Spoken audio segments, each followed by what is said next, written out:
What's up, everybody? Hey, Tuesdays with Todd. The day after Christmas, huh?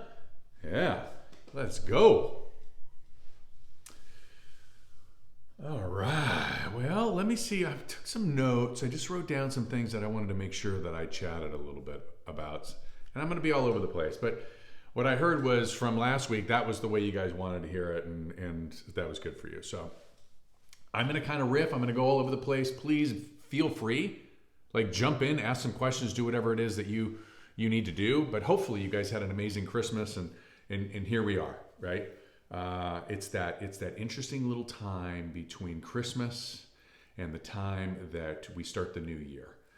And for me, this is, I wouldn't even like call it a little anxious. Like, this is my time where I'm kind of buttoning up any little small pieces, because again, I've already been in action for, 26 days or so. And so I'm going to button up the little pieces so that in January, literally, I am throwing in nitrous and we're going. So I want to hit some of the maybe some mindset pieces. I'm going to dig into some tactical shit too. But Mr. Nyman, hi, Nikki, how are you? So first things I want to talk about is habits. I want to talk about what makes a habit? Why should we use habits? What's the magic of the habits? And what I would tell you is that your schedule is the magic. What you're doing from a scheduling perspective is the magic that you're looking for, because what a schedule really is, it's just a series of triggers. Okay, so I'll give you an example, right? Like, you think about, I'll just use my day, right? Like, my alarm goes off at 5 o'clock. That's a trigger for me to get out of bed. Okay.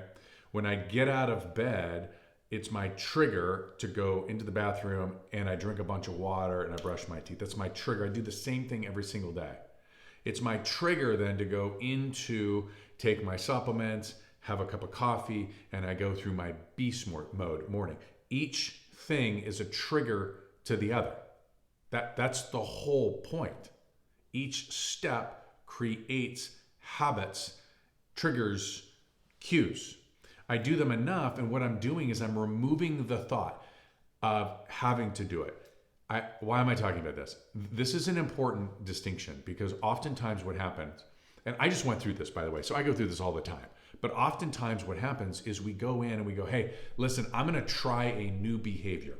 And I'm going to create a habit behind it. And I was just doing this with my nutrition, because my coach is kind of taking me to the next level and pushing me really hard to eat at a different level. And so she gave me my nutrition plan, and what she had asked me to do was to track my food. Well, what I realized was that it was really freaking hard. Okay. So it was really hard. So what I ended up doing is because it was a job, I guess is my point. And the reason it felt like a job is because it was new to me. See, every single new thing that we do is a challenge until it becomes ingrained into our DNA, ingrained into our world, and then it becomes really easy. So I set up triggers. My triggers were, hey, this is what I do at this time. I set the alarm.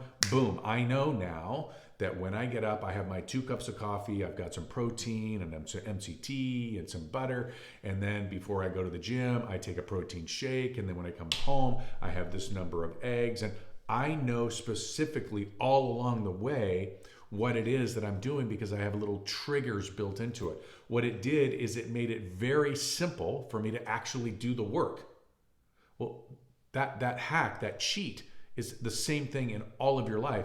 The reason so many of us start something but we never finish it is because we miss those triggers. And those triggers keep us on track and remove the stress, remove the anxiety that's associated with doing anything new. So I don't know if that helps, but boy, that helped me a ton to make sure that I have all of those things. We hear all of the famous people, right, talk about how they do this with their clothing options, right? Remove any of the guesswork away by simply putting triggers that will lead to specific actions, which will then turn into great habits. All right. I know we know this, but I'm going to say it anyway. For some reason, I had this written down. But if you don't do the work, you're not going to get the outcomes. Oops. Wait, what? Yeah. So don't be surprised. Now, here's the thing. Some of you have done done the work. You've done everything you're supposed to do. You're prepared for it. By the way, it's not like I understand the saying is that there's two best times to plant a tree. One is 20 years ago. The other one is today. I get it. I totally understand it. I totally believe it. And yet, what I oftentimes will say, though, is that the greatest form of love is honesty, is truth. You got to start with the honesty and truth yourself. Don't look to somebody else to tell you, because sometimes they don't want to hurt your feelings. Okay? Don't wait for somebody else to hurt your feelings to tell you the truth. You know whether or not you did the work or not. And if you were doing the work for the last 3 years, each and every day, I'm talking about little things, not big, massive action. I'm talking about little actions each and every day, little teeny bite size, then you are currently in a position where you can actually crush your competition. It's not even a fair fight. They are reeling. They are like a turtle on its back. Like, this is the moment that you've been waiting for. Literally. If you weren't that person and you have risen the tide that lifted all boats, it's okay. It's all right, but don't go down allowing your ego to get in the way of you saying, okay, I wasn't prepared. Now I'm going to do the work necessary. I'm going to lean on the people that know what to do, how to do, when to do, so that I can next time be in a great place. But you've got to survive, right? So there's those people who are in survival mode. Maybe that's you, and if it's you, it's okay. Get yourself a coach. Like, we're here for you. And if it's not you, and you've been doing all of the things, you're actually in an opportunity to thrive. You're going to have to drown out some stuff. I'm going to talk about that here in a second. You're going to need to drown out the noise, and you're going to get hyper focused on doing what it is that you do, that you prepared to do, because this is your time right now. Okay. All right. I want to talk about urgency and emergency. There's two different things, and what I'm seeing is that too many people are sort of, well, they lack urgency, right? They lack urgency around their business, and I think it's confusion. I hope it's confusion, and I hope that I'm going to clear up some of the confusion. There is the difference between emergent and urgent. Urgent is anything that will have an impact on your business, like right now. An impact, like a massive impact, like we're going to do this and it's going to have huge impact. And you would never wait. You would never wait to do something that would have a massive impact on your business, on your faith, your family, your fitness, your finance. You would never wait for something that is urgent. But emergency is something that threatens your business. You see, one has an impact on your business. This is a positive, and one has a negative. Now I'm on the defense, and it threatens my business. Here's the catch.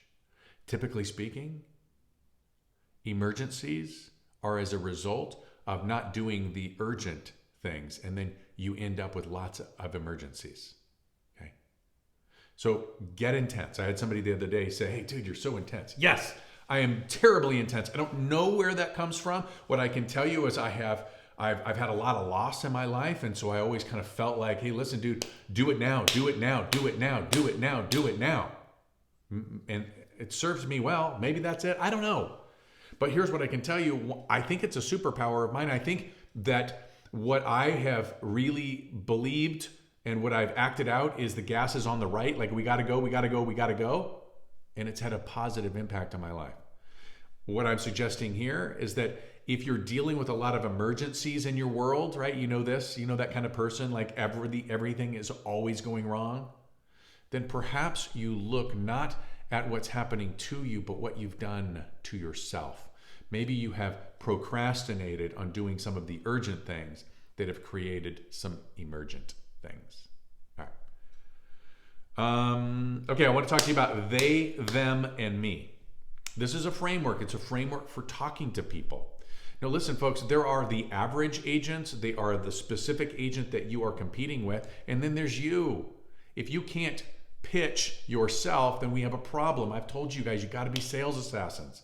In this kind of a market, you've got to be an absolute oiled machine operating the proven process with incredible focus, incredible discipline, and incredible like knife edge, sharp, really sharp. You have to be an assassin. So you got to know some of these frameworks, and this is the they, them, me.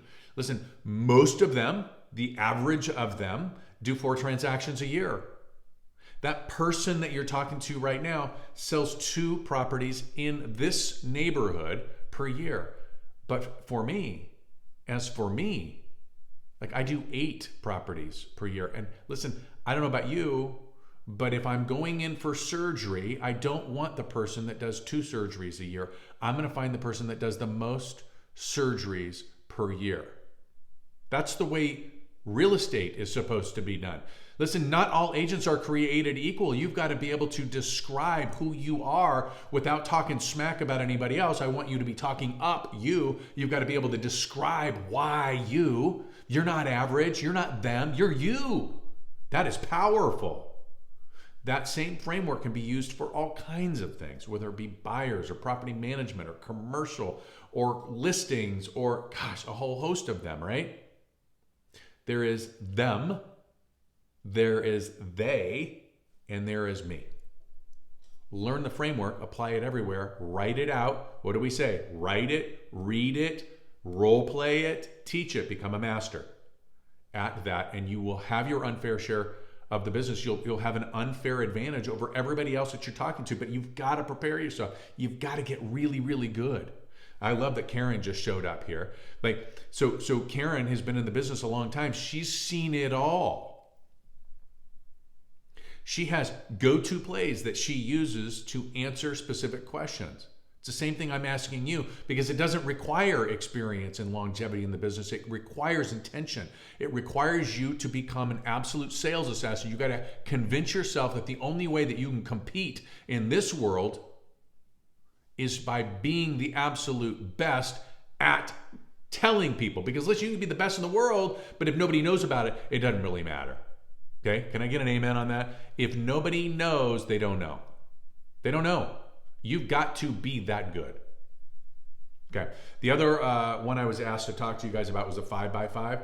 I use the 5x5. I'm going to use it as, I use it in a lot of different areas, but I'm going to use it specifically right now in a listing presentation so that I can just have some way of describing it. But the 5x5 is this.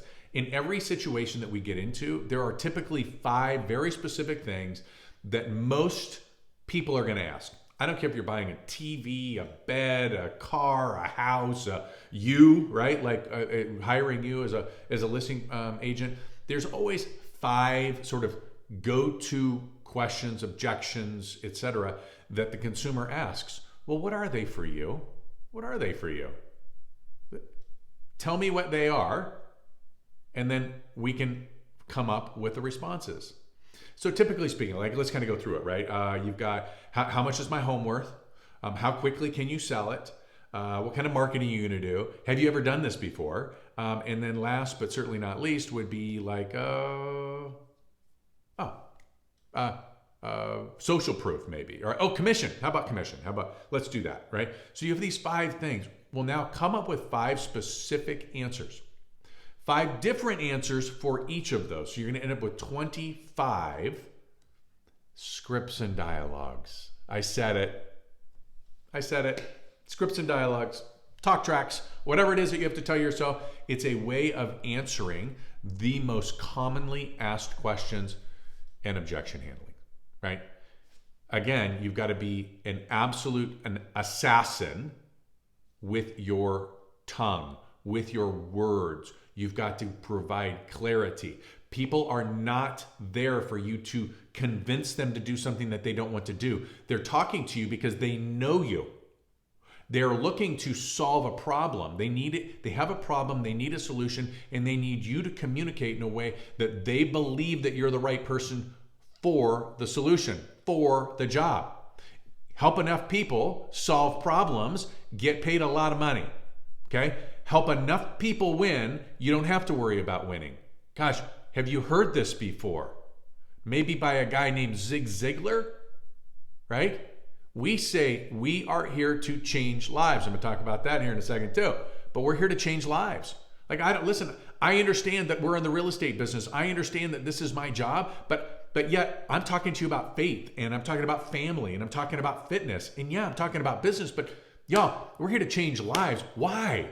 Well, because we believe in our souls that life needs to be worth living, and it has a bunch of different challenges that we all face.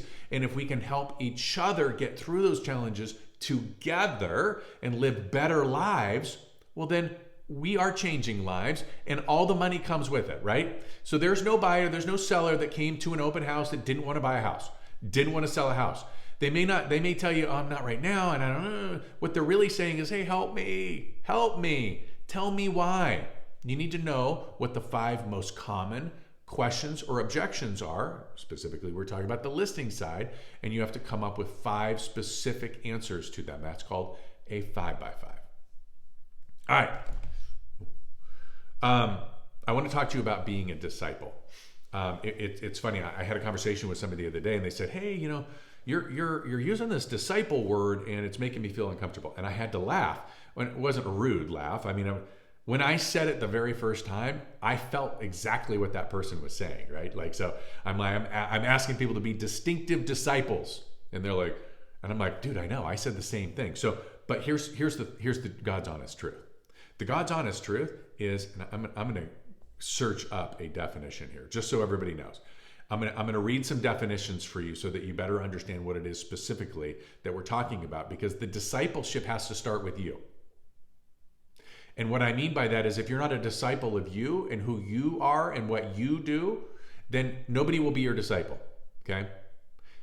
When you're talking to a potential customer, you have got to be a disciple of you. You've got to believe so much that what it is that you're doing, what it is that you're providing, the service, the knowledge, the wisdom, the expertise, the team, the tools, the system, the tech, the leverage, all of it is so good that you just absolutely have to have them choose you. I mean, I'm talking about like, this is your favorite sister, and like, she is going to go off the edge of a cliff if she doesn't do what you're asking. Then that's being a disciple of you. If you're not a disciple of you, then I have no idea what we're doing here.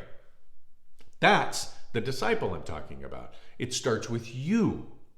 I'm asking others to be disciples of distinctive properties, because together that partnership is what makes it happen, baby. All right, so I'm going to give you the definition of disciples so that you can better understand what I'm talking about, because it is the day after baby Jesus was born, and I would love you all to be disciples of Jesus. Don't get me wrong, I am a disciple of Jesus, but that's not what I was talking about. Okay, all right, so here we go. What is a disciple? Traditional definition: a disciple is a follower, student of a teacher, leader, or philosophy. Traditionally, this term is most commonly associated with followers of a religious or spiritual leader, particularly in Christianity, where it refers to the followers of Jesus Christ. Yes, I love it. All right, now let's talk about modern day. So in the modern context, the definition of disciples has extended and evolved from a traditional religious roots. A disciple in today's world can be understood as 1, a dedicated follower or student, someone who follows the teachings, principles, and methods of a particular person, leader, thinker, or practitioner. All right. Those are various fields, including spirituality, philosophy, arts, science, and business. Number 2, adherent of philosophies or ideologies. This is for spiritual, political, artistic, and scientific. Number 3, mentorship and learning relationships. Like, this is like the term also referring to someone who learns under guidance of a mentor or expert in a more informal and personal setting. Sounds like coaching, right? Like, you understand where we're going here? Yes, there's inspirational and influential figures. God, I wish I had some deals. Let's see. Modern disciples often look up to influential figures. This is innovators, activists, leaders, those who have dedicated themselves to applying and spreading their ideas, innovations, and philosophies. And the 5th one was community and movement participants. Like, these are different leaders and different, like, I think of Jobs, and I think of I think of sports athletes. Certainly they apply. It's not just Christianity. I think of coaching relationships. And yes, I think of those in our organization because let's face it, I'm the leader of this organization. I'm looking to grow this organization by helping each and every one of you grow your businesses, have better family lives, have better fitness, and live longer. Live longer. Have great faith in you, in your spirituality. Like, I'm looking for all of those things. And yes, I'm asking you to be a distinctive of our mantra, which is, drum roll, no surprise to anybody, changing lives. That's the deal. So yes, I'm asking for our staff and agents to be distinctive disciples. Just the same way as we are disciples for you and your methods and your actions and your heart. Just the same way you have to be a disciple for you, because if you are not a disciple for you, while you can borrow my courage and I can want it badder, did you like that? I can want it more than you wanted it. You have to be the disciple for you. That's the whole point. Okay? All right. I'm not going to spend any more time on the disciple unless you guys want to do that. That's fine. So, let's see. I don't know why I put this on here, but evidently I felt like somebody needed to hear it. You ready? This is bound to rub somebody the wrong way, but I guess they all do, which is actually my next one. All right, so listen here. There is no amount of junk food, zero amount of junk food or booze that's good for you. Sorry. Now listen, I went off of the rails yesterday. Like, I ate pie, I ate popcorn, I had some candy at the movie theater. Like, I went off the rails. I didn't have a cheat meal, I had a cheat day. There is not one bit of that stuff that was good for me. I don't care what anybody says. They say, hey, listen, have a cheat, whatever, right? I had it. I love it. It was great. Tasted wonderful. Still bad for me, okay? The greatest form of love that I can show you, the greatest form of love that you can show you is being honest with yourself. There is no amount. Zero. I was going through, there's a death clock that's out there right now. And you can kind of figure out, hey, listen, here's my lifestyles and here's the impact of the different things that I do in my lifestyle on how long I live. Y'all, go check that out, because you will go, what the? Here's what it was telling me. If you have one drink a week, minimal impact. I'm like, what do you mean minimal? Like, how about none? How about none? Wait a minute, I thought at one point, didn't they say that red wine actually contributed to, oh yeah, it's called antioxidants, and the amount of wine that you would have to drink to have the proper number of antioxidants that are going to positively impact your life is like, well, you'd have to live in a drum of wine, right? It's stupid. It's propaganda. It's marketing. It's dumb. They said that if you drank 4 drinks a week, and I'm like, whoa, wait a minute. I thought we were talking like 1 or 2 a day. No. For a week, it had like 20 years of impact. I can't remember exactly the number, so don't call me a liar. But it was significant. So anyway, I don't know why. Okay. Just try this on for a second. Okay. I wrote it down. If the majority thinks you're wrong, you might be the only right one. Think about that for a minute. If the majority of the people out there think that you're wrong, you might be the only one that's right. Remember that 96% of the business population on average earns less than $61,000. Wait, what? No, you heard me. Not on average.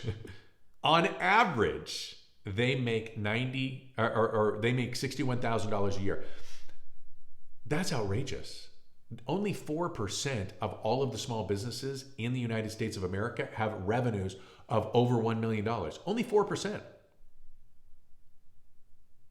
If you want to work, if you want to make more than that, if you want to make more than that $61,000, you're going to need to do things differently than those 96%. So while you're having the conversation with yourself and somebody else, just remember, if you're in a room of 100 people and only 4 of you think the way you think, perhaps you are the ones.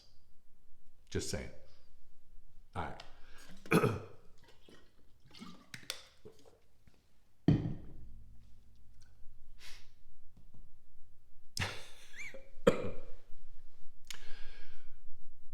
I must have spent too much time on social media for the last few days. Is it just me? Anybody else? I had to laugh. You kind of go through there and you see all these people and they're talking about, getting in shape and getting ripped and, what to eat and how you don't have to follow this nutrition plan and that nutrition plan. And I had to stop and laugh. And Shannon and I were laughing about this. I'm like, here's the thing. Listen, if you're 24 years old, you're supposed to be ripped. Okay, you're supposed to be able to eat a chimichanga and Fritos and Cheetos and whatever, pie, do whatever the hell it is that you want to do. Blow yourself out of the cannon every single weekend. Like it's part of the deal. Okay, stop telling me how to be ripped. When you're 45 or 55, now you have the authority. Right? Now you have the experience and wisdom to talk to me about how it's done. I am so tired of the frauds and the charlatans out there trying to tell you what to do. We talk about it in business all the time, right? Hey, listen, you want to make $1 million? I think that's fantastic. Don't go talk to somebody who's never made $1 million and expect that they're going to show you how to make $1 million. Same thing with, hey, listen, when you're 24, your metabolism is going completely berserk. You should look outrageously good. You should be shredded. You should live it up, baby. That's why the saying is that youth is spoiled on the young. It's lost on the young because once you're my age, old, wise, gray-haired wisdom, all right, it's really, really hard to be shredded. It's really, really hard to do the right thing. And I'm just simply saying, for God's sakes, all right, if you're 25 years old, stop it already, all right? By the way, the same thing works with scheduling. I always love you know what, there's this balance, and we talk about balance and blah, blah. I'm like, oh my God, how many kids do you have? Oh, I don't have kids. What are you talking about? Like, nobody has ever invented a more destructive thing to your balance, quote unquote, than children. Nobody. And for those of you that are moms and dads out there, you know exactly what I'm talking about, right? You can have it all. But if you don't have kids, if you haven't walked a mile in my shoes, if you don't know what the hell you're talking about, zip it. All right, sorry. All right, so here's the one thing. We talk about our learning plan for 2024. Listen, if you're going to study one topic in 2024, I've got it for you. All right, you ready? I know you're ready. You guys got your pens ready? You're ready for this one? If you're going to study one topic, just one topic, I need you to do me a favor. I need you to make it you. You need to study you. And I mean all of it. Like I want you to study your psychology. I want you to study your physiology. I want you to study your nutrition. I want you to study the way you think. I want you to study your Enneagram and your personalities and your widget. And I want you to do all of them. I want you to really, really, really learn how to influence your own thoughts and your own emotions, your own feelings. I want you to study you. You are the most important person to get to know in 2024 because you will act like the sort of person that you believe and conceive yourself to be. Okay? One thing I know, one thing I have learned, and you'll hear me talk about it in our leadership development courses, we as leaders are the ceiling to your growth as an agent, as a staff member. And some of you may go, oh, that's ridiculous. I'm just telling you, at the point that I'm not growing, I would tell you, you have to honestly, seriously consider leaving me. Because I am the ceiling to your growth. Well, you are also the ceiling to your own growth. If you don't get out of your way, if you don't learn, if you're not growing, you're what? You're going. You've got to grow. You've got to believe in who you are. You've got to get better and better and better. If I just got 1% better, I'd be 365% better at the end of the year. Just 1% each day. Just one teeny percent. Make it you. You cannot outgrow yourself. Okay. What are you doing to stand out and differentiate? Y'all, we're hearing a lot of stuff about a lot of things that have to do with real estate. Oh, those real estate agents, they make too much money, right? Oh, we're going to blow up the industry. Oh, I mean, there was something on like CNN or whatever where they had the attorney for the class action lawsuit. Listen, you guys, can we just stop for a minute? There's going to always be noise. There's always going to be chaos.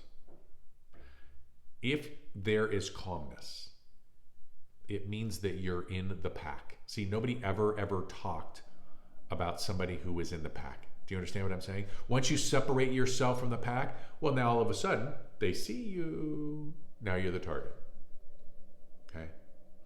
You got to get used to it. To do something spectacular, you're going to have to make some noise. Okay? Not quiet. You're going to have to make some noise. To do something really amazing, you're going to have to stir up some dust. You follow what I'm saying? You're going to have to stir it up a little bit. You're going to have to cause some waves. You're going to need to do these things in order for you to have uncommon outcomes. And that's what you're looking for, especially right now.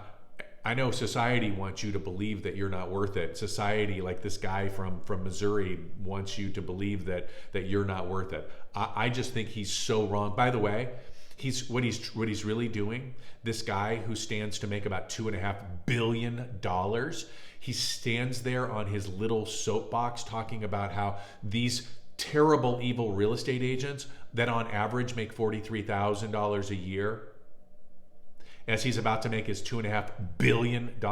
Like, are you kidding me right now? Is this the dumbest thing I've ever seen? Quite possibly. Quite possibly. They're all spewing all of this nonsense. I'm telling you, hey, don't get distracted. Don't get distracted by that stuff. Get out there, separate yourself, make some noise, create some waves, stir up some dust, do some things that you know that need to be done. Trust me. That's how you will elevate yourself and you will stand out from the crowd. Remember, all these people are going to make it. 90%, 87 to 90% failure rate. Right now, people are dropping out like flies. It's not you. Not you. But you're going to have to do some things that only the top 10% will do. But wait a minute, the top 10%, the ones that make it, on average, make $43,000 a year. Well, that's not you either. And if it's not you, then you're going to have to do something more. Do something better. Which means you're going to have to stand out. All right.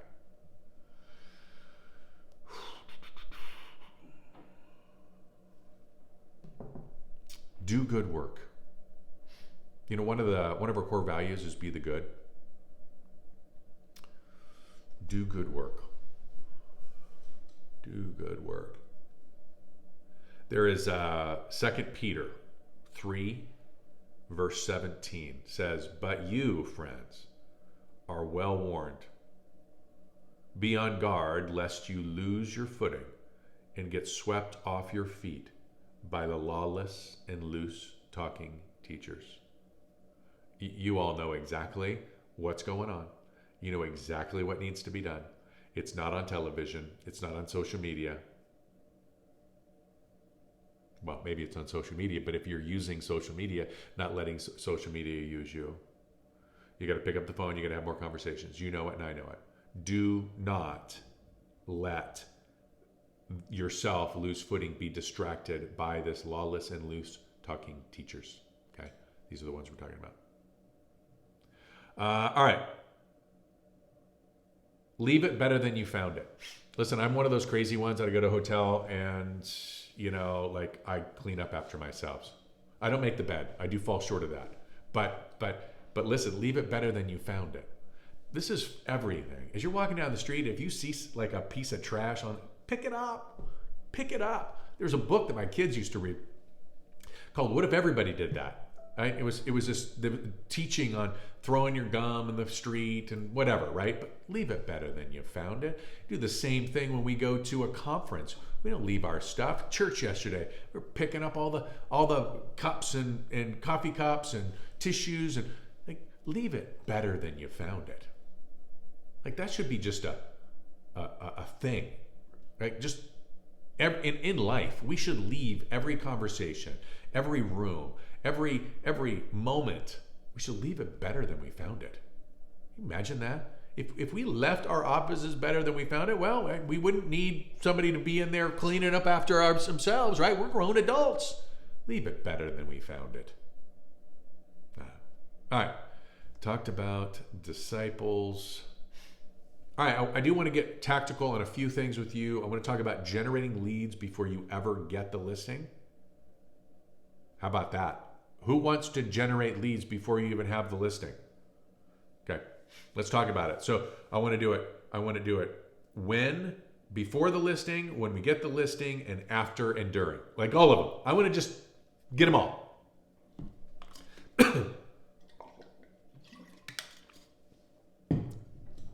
All right, so before, I'm in the neighborhood, meeting with a couple of neighbors looking to sell. That's my script. That's my deal, right? Hey, I'm going to knock on doors. I'm going to make phone calls. I'm going to call people maybe I already know that are in the neighborhood. Maybe I don't. But either way, I'm going to go around. I'm going to knock on doors. And I am going to hear my script. Hey, listen, I'm out here. Hi, my name's Todd. I'm not selling anything, okay? But I'm in the neighborhood. I'm meeting a couple of the neighbors here this afternoon that are looking to sell. And I just wanted to ask, what do you most like about this neighborhood? Isn't that great? Isn't that great? What an easy one.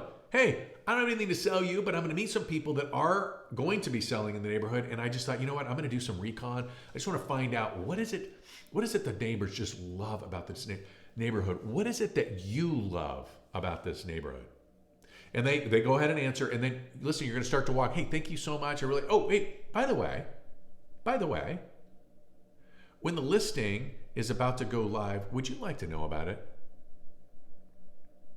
What do you think the answer is on that one? Yeah, I would love to know. Awesome. Get their cell number. You've just added somebody to your list. Y'all, build the list, serve the list. Remember this. You are always building a list. This is really good stuff. By the way, hey, when you go meet with that listing and you say, hey, listen, I was in the neighborhood. I actually spoke to some people there. They have some interest in the property. Can you say that once you've got a bunch of people who have said, hey, yeah, I'm interested to know what's going on with that property? Well, of course you can. This is good stuff. All right. Signed, when you get the listing signed, but it's not live. That's when you're going to do the same thing, whether it be circle dialing or knocking on doors. Hey, listen, I've got it signed. The listing's coming. It's not going to be on the market for a few days, but do you know anybody that might want an early look? Oh, good deal. Do you know anybody? Number 3, when it's live. Here is the listing. Do you know anybody? Remember, you've got a bunch of people who've said, yes, I want to know about it. Great, here it is. Do you know anybody? What do you think? What do you think of the price? What do you think about the condition? Have you ever been there?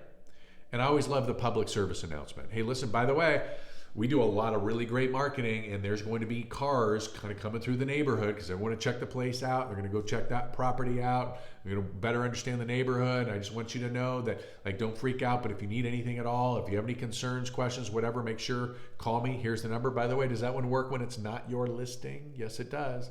Public service announcements. All right, open house. Come take a look. Got to do this one, y'all. This is the mega open house, or whatever it is that you're going to call it. All right, but this is really an open house that's done properly, because open houses are not done to get buyers. Buyers will come. That's not what it's for. Open houses are done for you to dominate the neighborhood. Dominate the neighborhood. Become the only person anybody will ever call to list their property, because nobody else will do what you do. So you've got to get out there and earn your stripes. Price change. There's another opportunity for you to make the phone call. Hey, we dropped the price by $7,000. Want to let you know this is great. This is motivation. This is exciting. Do you know anybody? Number 6, pending. This is the script that says, hey, listen, there was a bunch of really well qualified buyers that missed out on this property. What that means is that, like, if we found another property that would satisfy, you've got all of these really well-qualified buyers that have already experienced loss that are ready to buy. Like, those are great buyers, aren't they? Do you know anybody? Have you ever thought about potentially selling? How about that, right? All right. We can also say to those people who didn't hate, by the way, the sale of this property is going to have significant impact on the value of your property. Would you like to know what that is? When I can tell you, yes, grab their cell number. Now you've got somebody to add to the list. And then, of course, the same one applies for close. The new value of your home is going to be different. That's exciting. And hey, there were some buyers that missed out. So I just gave you 7 different ways to connect with people in the neighborhood to generate leads and build your list. 7 to dominate an entire geography. 7 to generate more listings. Powerful stuff. Y'all, these have got to be ingrained in your business, especially right now, because remember, when I started this whole thing off, the best time to plant a tree was 20 years ago. The next one is today. Many of you have already been doing this. Like, this is your go-to strategy. You've been building it, dripping it, building your list, doing what's necessary, so that when the market got shifty right now, when the market got a little more challenging, the weak would fall off and that the strong would be left. You're the strong ones. You're the strong ones. So let's go take our unfair share right now. Let's go crush it. All right. I